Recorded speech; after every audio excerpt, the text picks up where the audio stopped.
Yo, what's going on, homies? It's your boy Stumped back from the OPTC video, and in today's video, taking a look at the new S-Bear in some PvP over here on the side team. And yes, I did some more multis. We actually went to 10 and picked up S-Bear, so that was kind of cool. I also picked up Brook as well, which is a huge pickup because I've been chasing Brook forever now.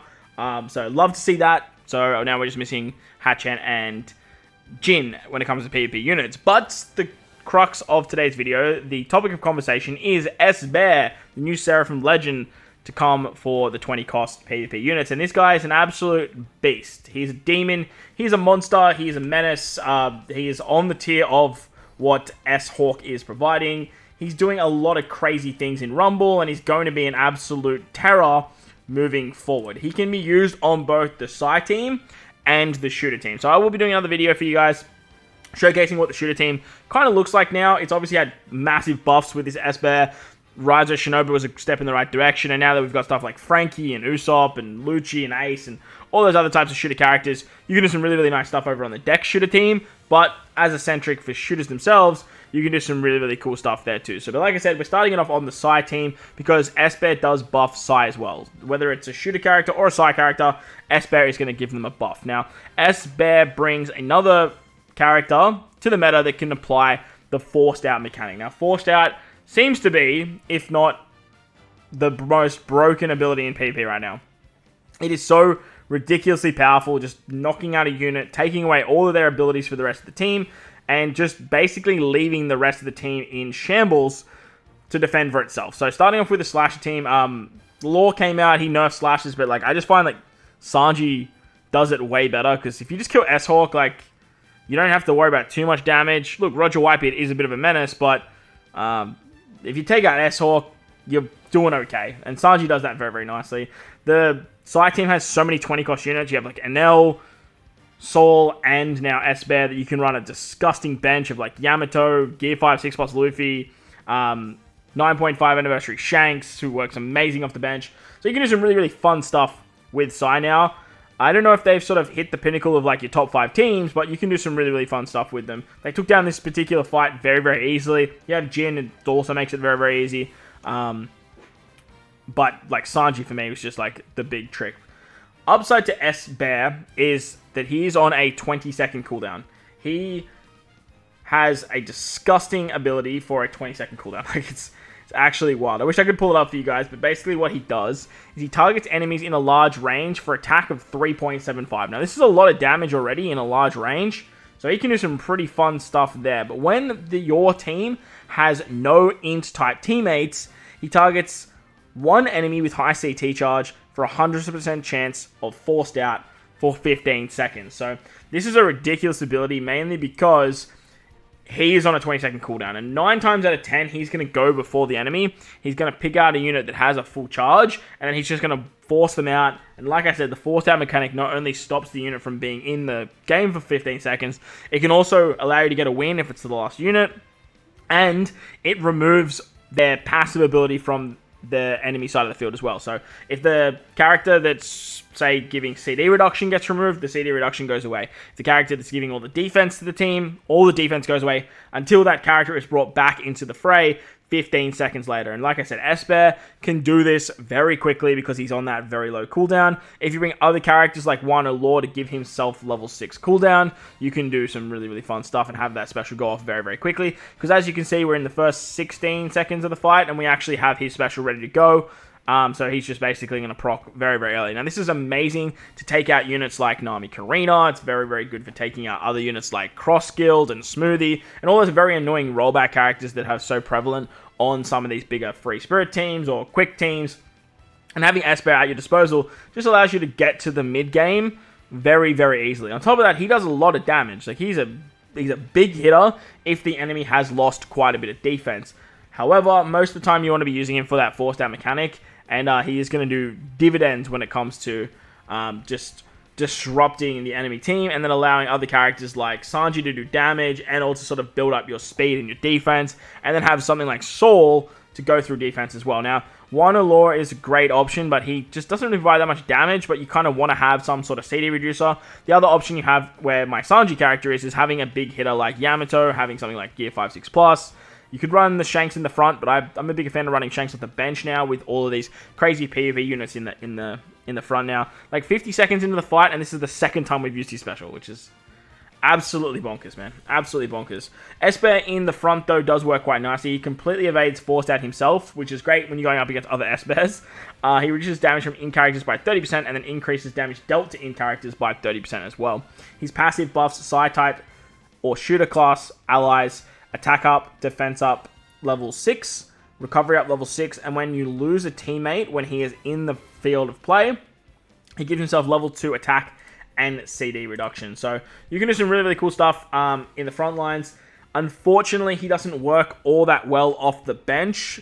If he was a bench unit that would come in after enemies were defeated, and he just gave himself the attack buff, he gave himself the CD reduction, he'd be absolutely broken. But unfortunately, he has to be in the field of play to actually get this ability to go. So that's not, I wouldn't say it's a downside to the character, but it's just not a perk that he actually has at the helm. This particular quick team as well is the Hadson fight. It's one of the newer fights. It's very bulky, and it's very what's the word I'm looking for? It's very bulky, it's very tanky, and they have a lot of very good units on it.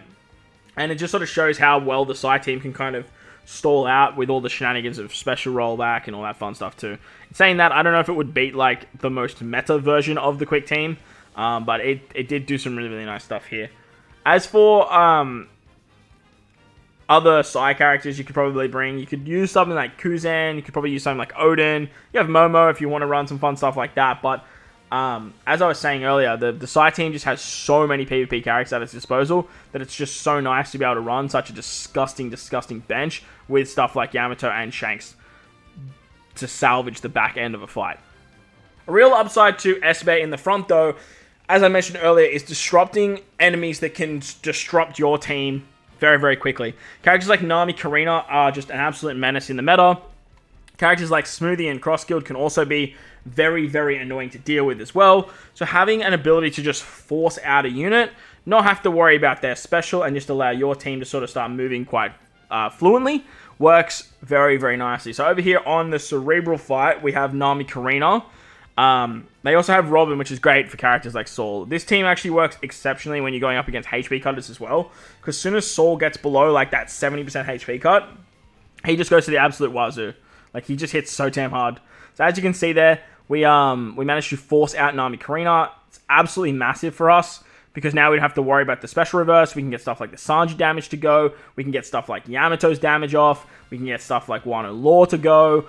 Saul's going to put up his counter, and then once Nami Karina comes back, even though we are going to have to deal with the very annoying abilities that Nami Karina still possess, it's not as detrimental because we've actually already used our specials. We've managed to disrupt the enemy's team, and we can do some really fun stuff there. So works very, very nicely when you're R-versing these crazy units, and that just comes down to the fact that Esper has such a low cooldown.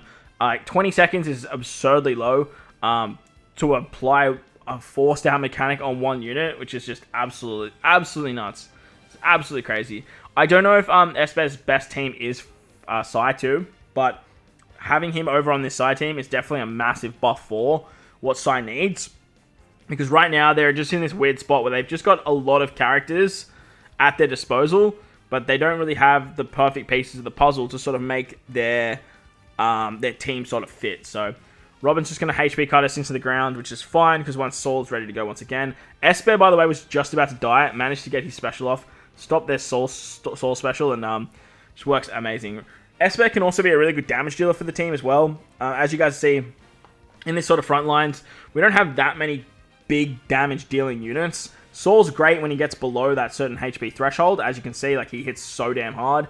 Yamato definitely hits hard, but the half stats, then picking two random units, it can definitely whiff. And then Shanks in a late game situation is amazing for damage, but if you're versing stall-later teams and you don't ever really see that, then it's not exactly going to be the be-all or end-all. Plus, as you can see, forced out can just win you games. If you force out the enemy and they don't have anything to return, you just win. Finally, we're going to take on the Dex team. This is where the Psy team really struggles, in my opinion, purely because this particular team is so bulky. When you go up against super bulky teams, the Psy team does really lack a lot of damage. They really need like another character that can just bypass defensive effects unconditionally. Something like S-Hawk, something like the strength Luffy can for the strength of the Slasher teams. Whilst they do have that with Gear 5, 6+, he's kind of only buffing Free Spirit. You can run him in the front lines, as you guys are seeing here, because he still does provide a lot for the team. He does really good damage. He does really good fixed damage, as well as going through defense. But other than that, you just kind of have to rely on Saul and getting low HP to get access to the attack that goes through defensive effects. Yamato can do damage, but even if she hits the characters that have half stats, depending on what the stats actually look like, this damage can kind of equate to peanuts, so it's a bit of a shame. But Yamato, with her level limit break stuff, definitely got a nice buff, but it's just not exactly all where we need it to be when it comes to how much damage output we want to see from Psy. When you're versing non-in teams, Law's fixed damage is quite nice, but it's not something that you can bank on all the time. But it is something that is going to just be a nice little chip away. So later down the line, maybe stuff like Saul's counters, maybe stuff like the force down mechanic, and S-Bear shots can do some pretty good damage as well. Now, Luffy managed to give the special charge to Sanji, who was literally attacking directly after him. So that was really bad RNG for us. But we still managed to tank quite nicely here with this team.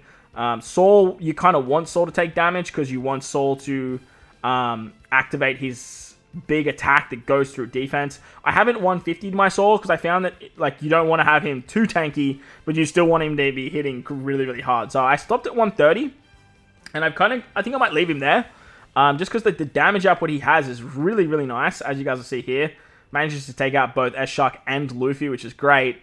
But I still want him to take enough damage to get low enough to get access to that. So it's a bit of a weird one with Saul. But overall, Psy have had some really, really good stuff going for them lately. Man, Big Mom hit everyone. That's crazy. So I've had some really good stuff going for them lately.